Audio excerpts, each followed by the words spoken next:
Hey everyone, this is Steve from OpenBOM, and I am super excited to show you this new feature, the 3D viewer. Take a look at this. Let's take a look at the settings in SolidWorks. We're going to find a new option called Enable 3D Viewer. Right now it's available under multi-level BOM.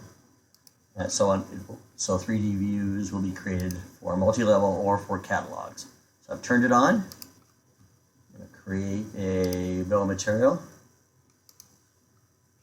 And how many times have you shared a BOM with somebody and you wanted them to be able to see the part? You went through a whole bunch of effort to create PDFs or maybe something else so they could view it. Well, now with an OpenBOM, you check that box and we will create a link for you to the 3D viewer right here. You can see I'm in a multi-level BOM.